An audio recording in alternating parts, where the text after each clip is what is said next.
Ny 12 Janoary Randriamiadanarivo. Mpanoratra, mpampianatra ary mpitandrina i Randriamiadanarivo. Teo amin'ny sehatry ny asa soratra ny tena nahafantarany maro azy. Ny 12 Janoary 1709 no nahaterahany Ambodiady Ambohimanarina. Tany Ambohimiadana Andramasina no nanombohan'ny nianatra ny taona 1709 nifindra tao amin'ny sekoly LMS Ambohimanarina avy eo. Isan'ireo sekoly nanabe sy nikolokolan'ity olo-malaza ity ihany koa ny sekoly Paul Minol, izay sekoly nanana ny lanjany tamin'izany fotoana izany. Ny taona 1709 no nanomboka niditra teo amin'ny sehatry ny asa i Randriamiadanarivo. Nampianatra tao Isoavy tao amin'ny école de station LMS ny tenany. Nifindra tao amin'ny LMS Ambatonakanga indray avy eo ny taona 1709. Niverina nianatra niditra tao amin'ny collège théologique LMS Ambohipotsy ny taona 1709.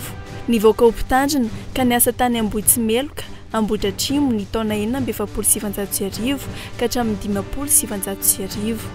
Isan'ireo toerana nitandremany naharitra indrindra ny tany Isoavy na Carillon izay naharitra 20 taona. Ankoatra ireo dia andraikitra maro no efa noraisin'ny Andriamiadanarivo teo anivon'ny FJKM.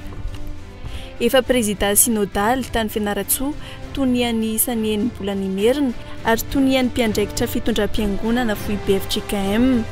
Mpanoratra i Randriamiadanarivo. Ny fanoratana tantara foronina ny tena nalalany maro azy.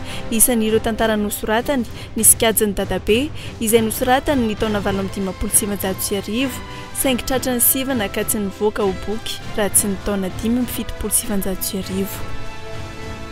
Vorombo nivoaka ny taona 1709.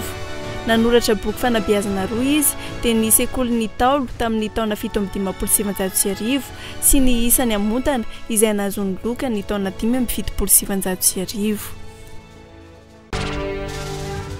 12 Janoary 1709 tafajoro ny antoko politika UPM na ny Union du Peuple Malgache.